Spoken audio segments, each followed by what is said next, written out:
Have you ever noticed that the business world just feels different now? You keep hearing this term popping up everywhere, business ecosystem. And it sounds nice and collaborative, but it might actually be a signal of one of the biggest economic shifts we've seen in a century. Today, we're going to explore a pretty wild idea that we're actually moving past capitalism into a totally new, digitally run era. So let's dive right in. It all really boils down to a single question. I mean, think about it for a second.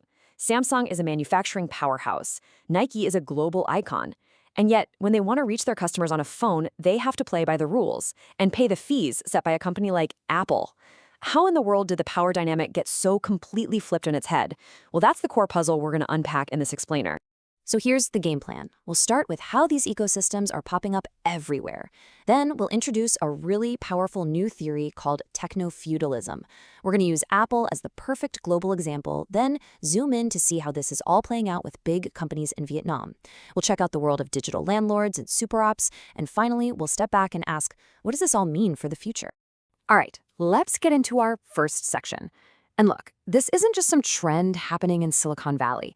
We're seeing this massive strategic shift happen all over the globe, and it's taking on some really interesting forms in the world's fastest-growing economies.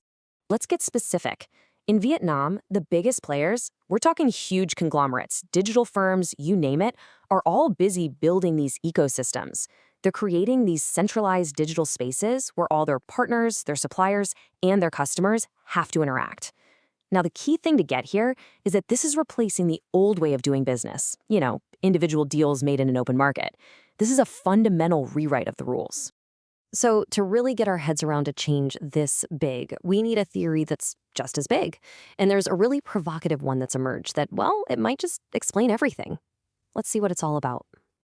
And that theory comes from the economist Yanis Varoufakis. Now, he argues that we're not just living in a new version of capitalism. He says capitalism itself has morphed into something totally different, something he calls techno-feudalism. I know, it's a huge claim, so let's break down exactly what he means by that. Okay, so at its heart, techno-feudalism is a system where the real power and the real money don't come from owning factories or machines anymore. Nope, it comes from owning the digital infrastructure, the platforms, the networks, the cloud itself.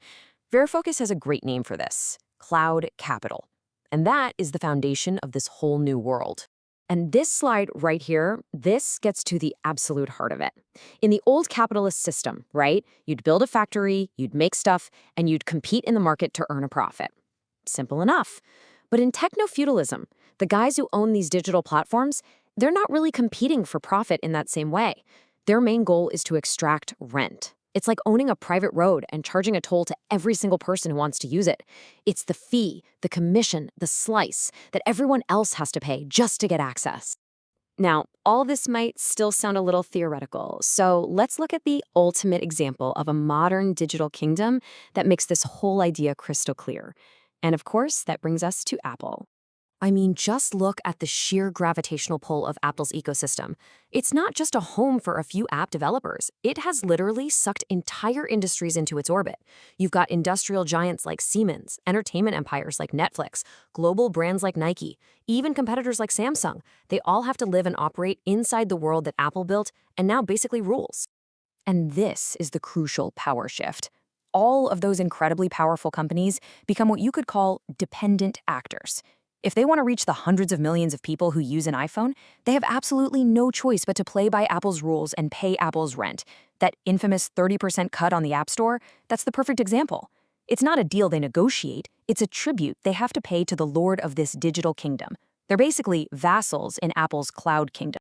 Okay, so let's bring this model back to Vietnam and see how the domestic giants there are taking this exact same strategy and running with it, creating their own powerful ecosystems. A perfect example is Vingroup. Back around 2018, the company made a huge pivot. They decided to move away from just being a company that makes and sells things and instead become an ecosystem orchestrator. Their goal? To connect every single part of a person's life through their digital platforms. So how'd they do it? Well, it's basically a three-step playbook. Step 1, build the platforms, like their VinID super app. Step 2, use those platforms to get right in the middle of every transaction you can imagine, from buying groceries to paying for your home. And step 3, tie all that data together to create this incredibly powerful loyalty machine. And listen, it's not just Vingroup. Masan Group is running a very similar play with its massive WinCommerce retail network. It's less about just selling you stuff off a shelf and more about embedding everyone, from their suppliers all the way to you, the customer, into one centrally managed system that runs on data and loyalty programs. And just to show you how far this goes, take a look at TNT Group. Their ecosystem isn't just about things you buy at the store. It covers heavy industry, international trade, energy, logistics, the whole shebang. They coordinate all of these moving parts from the center instead of letting them interact on the open market. Okay, now let's switch gears a little and talk about the purely digital players, the ones building the Vietnamese versions of these digital kingdoms, or as Farfakis would probably call them, cloud fiefs. I mean, what a great term for platforms like Grab or Shopee, right? They look and feel like these wide-open, busy marketplaces, but make no mistake, they are private property governed by algorithms. And their number one job is to skim a little bit off of every single transaction that happens inside their digital walls. So who's paying this digital rent? Pretty much everyone. The small businesses on Shopee pay a commission on every sale. The Grab driver pays a fee on every ride. And even us, the consumers, we pay through service fees and dynamic pricing. The platform just sits in the middle, collecting tolls from everyone. And then you have the super apps like Momo and Zalo. Their power comes from controlling the choke points of the whole digital economy: payments, identity, and of course, data. By pulling dozens of services into one app, they become the front door to your digital life, which lets them take a cut from, well, pretty much everything you do. They are the new gatekeepers. Okay, let's zoom all the way back out for our final section and connect all these pieces. When you put the global picture and these local examples together, what does it all really mean? This is where it all comes together. The really important thing to understand is that what's happening in Vietnam isn't just a case of copying Silicon Valley. It's actual evidence that this is a global transformation. It shows how these techno-feudal dynamics are taking root everywhere, adapting to local situations, but following the exact same underlying logic.